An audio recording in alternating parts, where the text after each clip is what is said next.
We did have a McDonald's on the way because if I was going to give birth, honey, I needed to do it on a full stomach. Do you know what I'm saying? And what better than a Mackey's quarter pounder with a big full fat Coke to get you through labour? Am I right?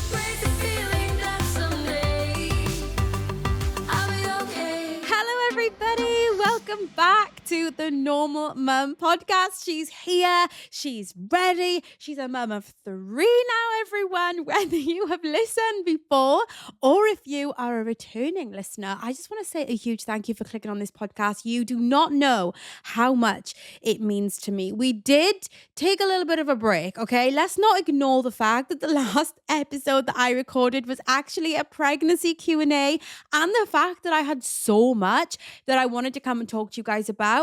But I'm going to be honest with you, okay?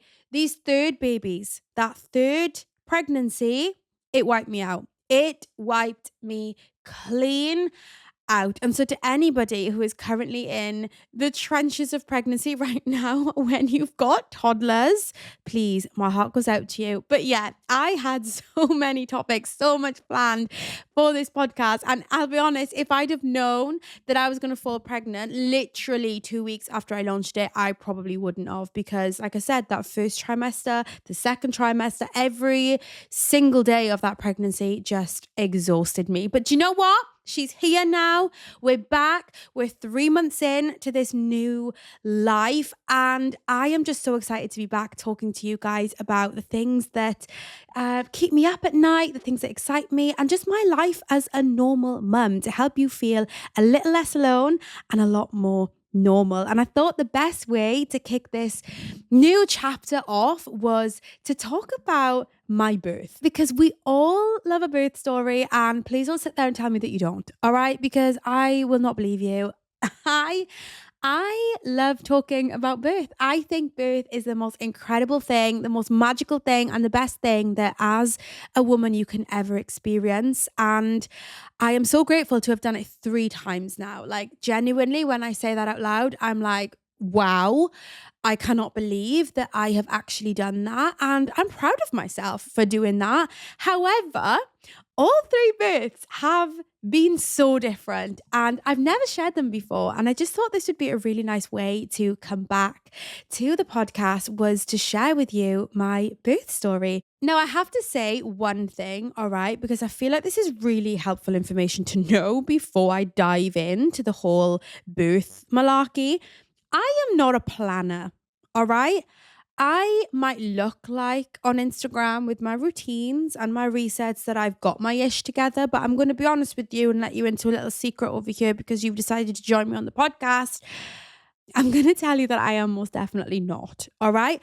I have been forced into this way of planning an organization by the fact that I have got 3 kids, and I would not be able to do anything if I wasn't organized. However, it does not come natural to me. I am not a planner. I am such a go with the flow kind of gal, right?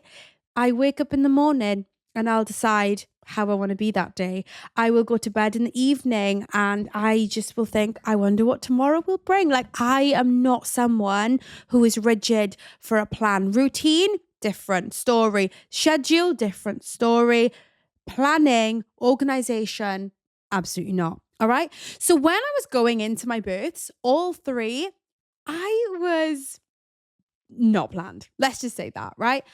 I had done my due diligence. I had done my research as far as I thought that I'd had to. And I'm going to be honest with you, if you are like me and you're someone who just wants to go with the flow, that is fine.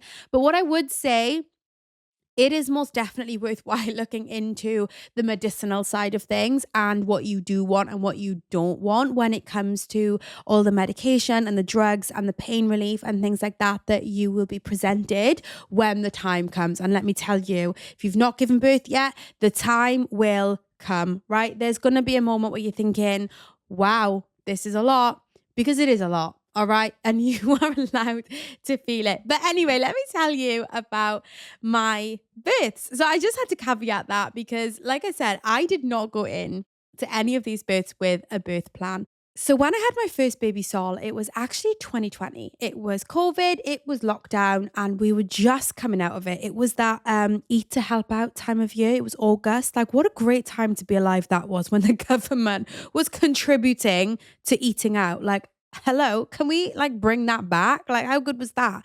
But anyway, my birth was taking place around that time. And so there was a lot that I couldn't have because of obviously restrictions that were still in place.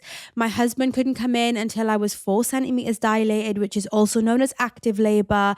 I wasn't allowed a pool birth in one hospital, so I did go to another. Like, there was all this kind of stuff that was kind of limiting to my birth plan, even if I really had one.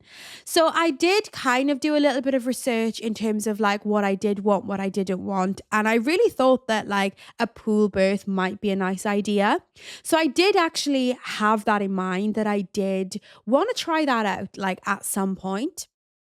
However, with Solomon, that was not the case. Unfortunately, my birth with Solomon was extremely clinical, theatre. We ended up with forceps. Now, I have actually mentioned this in a previous podcast. If you want to go back and listen to it, I think it's episode 2. But anyway, it was extremely clinical. But the thing is, I didn't really know any different. Like I said, I hadn't really researched too much into it. I didn't really know what to expect. It was my first time doing it. It was my first pregnancy. I was 22. I was really young. Obviously, looking back now, I probably would have done more research if it was me. Do you know what I mean? Giving me advice. But we were there. We were doing it, and it was that. So my birth with Sol, who is my first, that started with sort of period pains, but ultimately, I'd had some bleeding. So that's why I had to go into hospital at that point. And my birth with him, I'd gone into the hospital. I was seen immediately, obviously, because of the bleeding. I did start having sort of, cramping, which, was the early stages of labor. But obviously, because of the bleeding, they escalated things really quickly, broke my waters, so on and so forth. And my birth with Sol was super duper quick, right? I arrived at 9 with bleeding, and he was born by 2 a.m.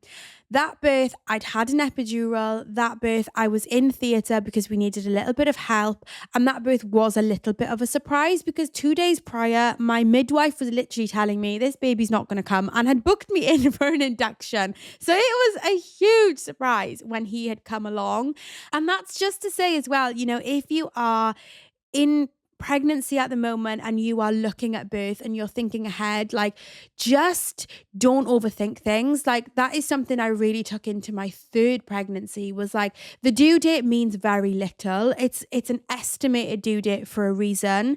And first time round, when I heard that he probably isn't going to come on my due date, when he was so far from being engaged, I was devastated. I was so disappointed that I was going to be pregnant for longer, that I wasn't going to be meeting him when I thought I was going to be meeting him. And every day just felt like I'd been pregnant for 1,000 years in that 24 hours.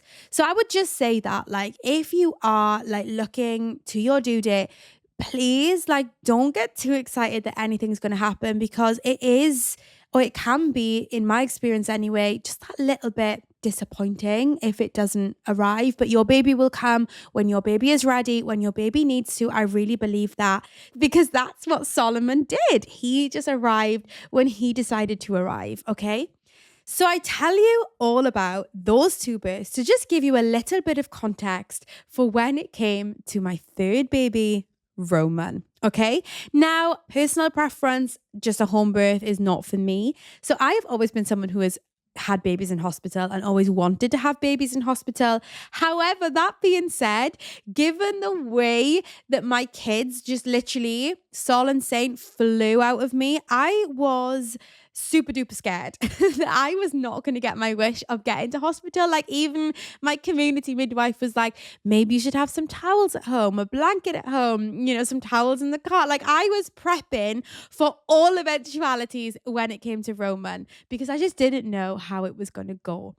So with Roman, I was like, on my due date, he didn't come. right? And that's what I mean. Don't get too excited. But he didn't come on his due date. We had a couple of scares like a couple of weeks before where I thought that I was going into labor, but it never really progressed. It never really happened. So when it came to having Roman, and actually giving birth, it was almost like, is this the real deal? Because I feel like I've been in early labor like 6 times already. Do you know what I mean? I really felt like the boy who cried wolf because I didn't really know like if it was happening then or not, because I'd had so many Braxton Hicks like situations where I thought tonight's the night and then it wasn't. Like literally, it was crazy. I don't know if a part of it was wishful thinking because we all know how those last couple of weeks go. It is exhausting, and my heart goes out to anybody in that right now.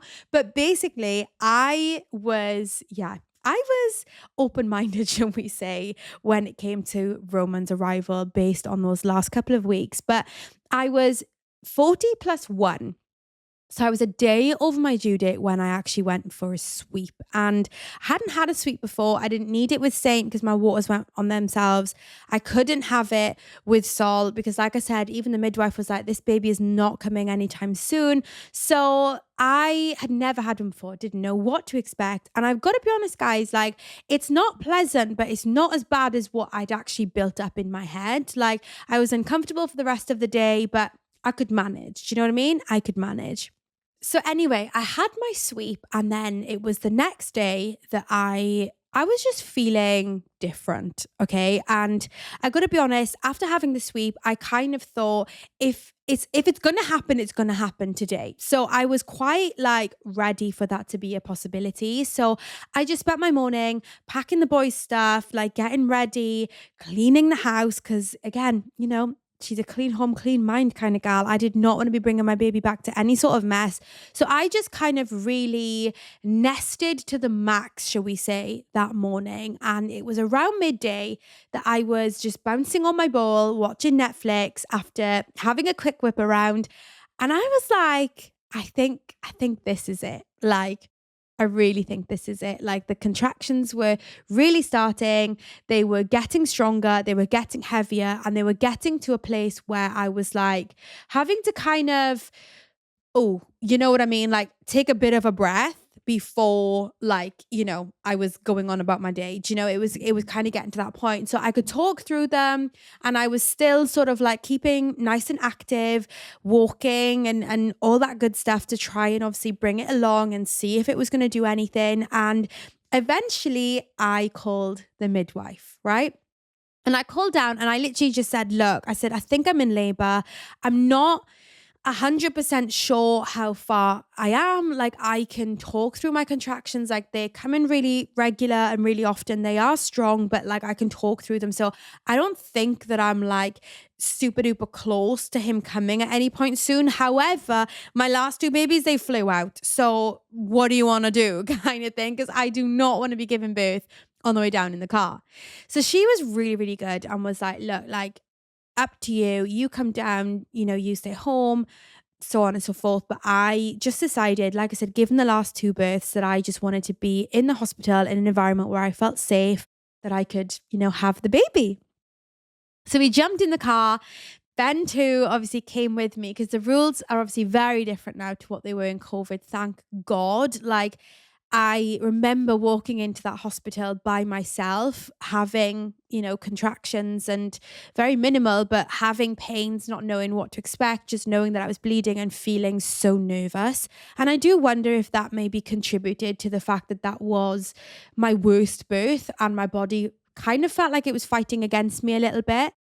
And I wonder if it is because I didn't have Ben there. Like he was the only person, like obviously that I knew in the room eventually. Like it was just doctors and nurses that I'd never met before. I didn't know what I was going in for. Like there was a lot. Like, and I think, mamas who had your babies in 2020, like I hear you. Like it was so difficult. Like when I think back, just the whole thing, pregnancy, giving birth in that time, how isolating it really was and how scary. Like there was no classes, there was no nothing. We were really on our own. And I think that did probably contribute to my birth experience. But, this time round, like I said, like was so much better. And I really feel like this birth healed a part of me that just needed healing, I think, in a really strange way. But I will continue to talk about it anyway. So with Roman's birth, like I arrived at hospital. We did have a McDonald's on the way because if I was going to give birth, honey, I needed to do it on a full stomach. Do you know what I'm saying? And what better than a Mackey's quarter pounder with a big full fat Coke to get you through labor? Am I right? So we went down to the hospital and they took us to the midwife led unit. Now, I'd never had that before. I've never been in there before. I've never even considered it because my last two births were consultant led in a labor ward, very clinical environment, very like doctor heavy. So when I walked in, oh my goodness, I thought I was going to a spa. I walked in, the lights were dim, the bath was there, right? There was a bed. There was no like sort of doctory things knocking about. There wasn't like a tray table with a load of metal, things that looked scary on it. Like, do you know what I mean? That was my experience with the other two. This time around, I was like, where on earth am I? This is like heaven. Do you know what I mean? Like, what have I walked into?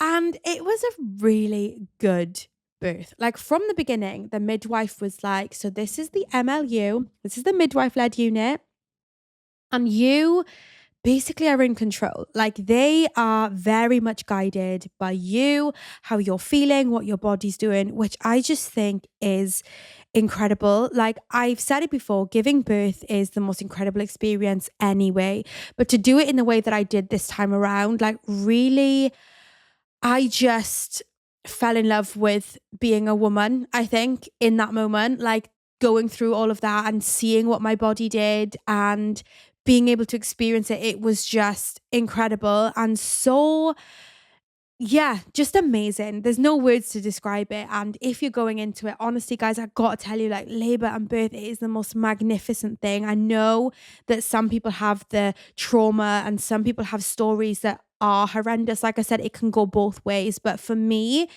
labor was amazing. And to be able to bring a life into this world, I think, however it happened, is something that I will never take for granted. But yeah, this birth was just insane for me. So I went in and it was the midwife led unit.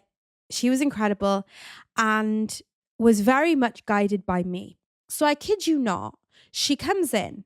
We have a little chat about my options. Do you want a pool? Do you want the TENS machine? Do you want this? Do you want that? And I'm thinking, this is amazing. And she leaves the room by offering me a cup of tea and was just kind of like, over to you. And I was like, what the heck is going on? Like Ben came in the room and he was literally like, what is this? Like he was parking the car. So he came in a little bit later than me and he was just like, what is this? I was like, I know, like literally I know. So I got the birthing ball out and I was just chilling. She brought me a cup of tea. I had the TENS machine for my contractions, which I'd never had before. Amazing, by the way. And I was just really loving life, listening to my body, had a little FaceTime with my sister who couldn't believe that I was in labor. Like it was just beautiful, absolutely beautiful. And then, the labor was coming on.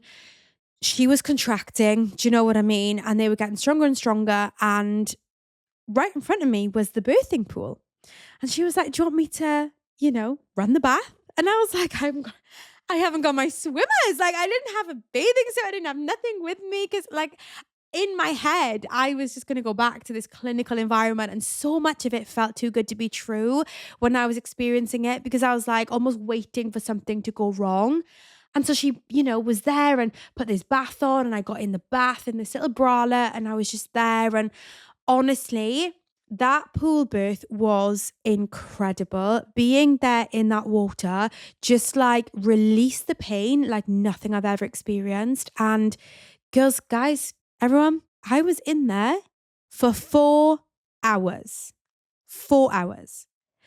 And I genuinely felt like, oh my gosh, this is the boy who cried wolf all over again. Like genuinely having had 2 births that was super duper quick to then having a birth that was 4 hours. Like I was actually there for 4 hours and I was still not even near pushing. I was like, what is going on? So even though I was there and the water, the pool, it was amazing, we reached a point where we were like, okay, I'm in pain. The gas and air started making me feel sick because obviously I was still progressing, still getting more and more painful. The gas and air started making me feel sick. I was getting frustrated. Nothing was happening. I wasn't moving along. And so I just kind of started feeling myself flapping. Do you know what I mean? I was like, if I get out, am I going to be in pain? If I get out, I can't have this, I can't have that. I felt like, I haven't got an epidural near. I'll have to come out, dry off, go upstairs. Like, I just felt like I started flapping. You know what I mean? I was in the pool and I started flapping a little bit. And so, in fairness to the midwife team, they were so good. And they were like, listen, we'll bring you out the pool, have a walk, go for a wee, we'll bring you back and we can reconvene. All right. That being said, I was like really in pain at this point. Like I was really squeezing Ben's hand, love him. I was there with the hot and the cold compress on the back. Like I was trying everything because the gas and air started to make me feel sick. Like I was just looking for any sort of escape towards the end. So for me, even the idea of leaving the pool, I was thinking, oh my gosh, like already being in the pool helped my symptoms and my feelings and my contractions so much. If I get out of this pool, I actually don't know what I'm going to experience. Like that was genuinely my thinking in that moment. And even now when I think back to it, like, oh my gosh, like, yeah, it was a lot. But anyway, I got out the pool. And when I tell you, it was like, oh, it was like getting hit with the labor train. Like I was in so much pain when I left that pool. I was like literally at one point, this is so disgusting. I went to the toilet, I went to have my wee, and I ended up being on my hands and knees on the floor of the toilet, everybody. I was there and I thought if anybody walks in right now, they're going to think, I don't even know what they're going to think. Like I was there, I was naked from the pool. I was just rock bottom. If anyone had come in that moment, I would have just been mortified. But that's basically where I got to. Like that's where I got to. And I was like, help, like literally help. I didn't know what to do. I was like in pain. I was like, the gas and airs make me feel sick. I can't get back in the pool now. Like, what am I doing? Like, and I kid you not, that last 45 minutes of my labor, having been in the pool for that 4 hours, that last 45 minutes crippled me. Okay. And I know for some people listening, they're probably thinking, 4 hours? This girl, what is she talking about? Like my labor was like 30 hours or however long, many hours. I know it sounds so ridiculous sitting here complaining about the fact that my labor was 5 hours. But let me tell you, when you've had labors that are literally less than 2 hours long, I was sat in the pool and I was saying to her, I was like, why is this taking so long? And listen what she said to me. So these third babies are a little bit of a wild card. I was like, what do you mean you're telling me this now when I'm literally in the pool giving birth? This is when you tell me they're a wild card? And basically, you don't really know which way it's going to go. They're either going to fly out or they're going to take their time. And unfortunately for me, Roman decided to take his time. So I was there for 4 hours, okay? So anyway, back to where, ish got real. Let's just say that, okay? So we're there and I was literally like, listen, I said to the midwife, listen, I know that labor is all mind over matter. I know that this is just my body and I know that I can do this and I know all this kind of stuff. I said, but let me be real with you. I said, my head is gone. I said, it's gone. The positivity has left. I am just in pain now. My head's gone and I can't bring it back. I've gone. Like I'm flapping. I've lost my head. I can't bring it back. Like I was like, I just got to level with you and tell you where I'm at. I need an epidural. I need it now. I need this baby out. Like how long is it going to take? And she goes like this to me. She goes, how long is a piece of string? If she did. I was like, what? Like, what? And I think she could tell by my face, like Ben literally thought I was going to just, I don't even know what, like shout a lot of abuse or like, I don't know, whatever. But he was like, oh my gosh, I can't believe that you just said that. Like, oh my days. Like I laugh about it. And to be honest, I was laughing even in the moment because I was like, I can't believe you just said that to me when I'm giving birth. But anyway, if that midwife is listening, honestly, it makes me laugh. Don't worry. Don't feel bad. But anyway, she goes, how long's a piece of string? So I was like, yeah, no. I want out. Give me the opportunity. Give me everything. Like I was literally like fight or flight mode. Like no, no, no, no, no, no. So anyway, she goes, tell you what, she goes, I'll put the bath back on. You stay here. I'll put the bath back on. I'm sweating beads at this point, guys, right? Like literally beads. And she's like, I'll put the bath back on. You stay here and we'll just try that again, see what we can do. Anyway, she turns around to turn the tap on and goes over to do it. And literally, bang, Roman head just coming. Like, and I was like, no, no, no, no, no, no, no. Like, he's coming, he's coming, he's coming. Like, turn around, like, he's here. And I kid you not, guys, if he didn't come at that very minute, I do not know what I would have done. Like, honestly, that boy, he must have felt it. Like, he must have felt it or something that he was like, I need to come now or my mum's going to freak out. Like, he did me a solid by arriving when he did. So he came just when I needed him, and we were pushing for 4 minutes. So literally I was like, I think because I'd been doing this for so long, I was exhausted, I was drained. You know, the cup of teas, it wasn't cutting anymore. Like the pool wasn't cutting it. Like nothing was doing it for me anymore. I just needed him out. So I genuinely think that everything in me was like, we need to just have this over and done with. And he came in like 4 minutes, and there he was. And there was not a doctor. It was just all the midwives. You know, Ben got to cut the cord. I literally, like, I delivered him on my hands and knees, like on all fours. And so I was able to pick him up, like from underneath me. I don't know if you can kind of like imagine the movements there, but like sort of, you know, I could look down and see him, and I pulled him, and there he was. And oh, I'm even just getting emotional thinking about it, like how special that was for me, because I hadn't had the opportunity to do that, like especially for Sol, because of the way that birth had gone.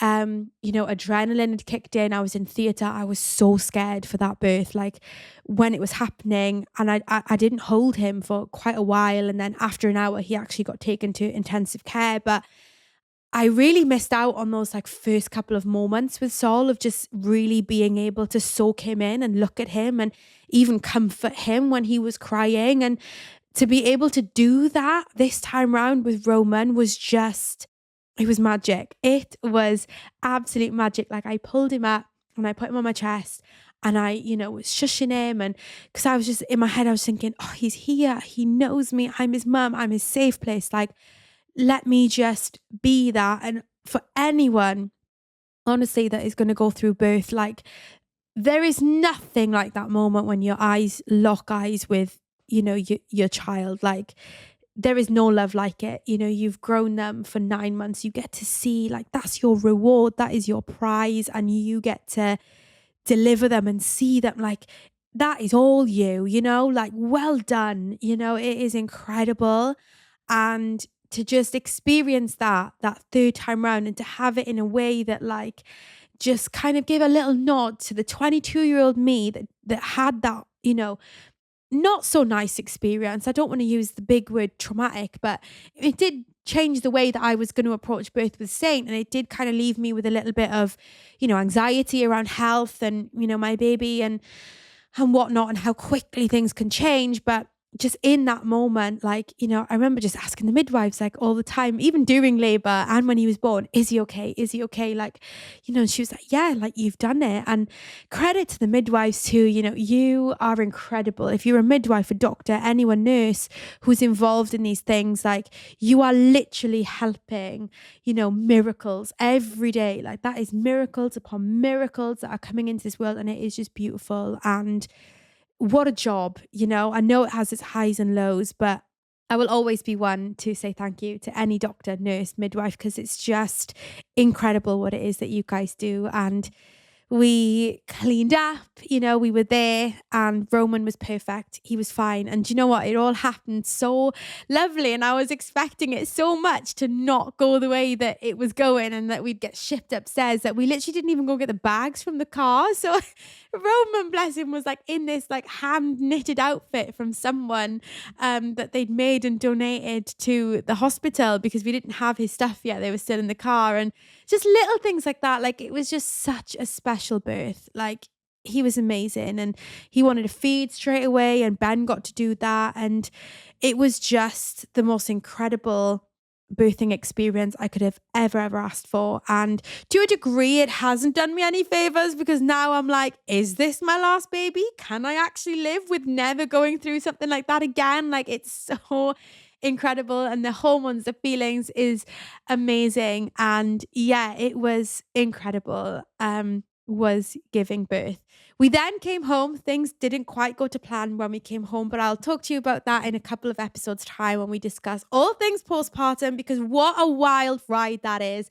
But I just thought I'd come on and just share a little bit about my birth experiences, in hope that it'll help somebody who's either going through it or going to be going through it or has gone through it, and you're just nosy like I always am. I just thought I'd share it because I love a good birth story. I really do. And I just love mine so much, and how they're all so different. But that one with Roman compared to Saul in particular, the way that just healed a piece of me to be able to have that experience that I longed for, of just locking eyes and being the first to hold my baby that I hadn't got to have before. It was just magnificent.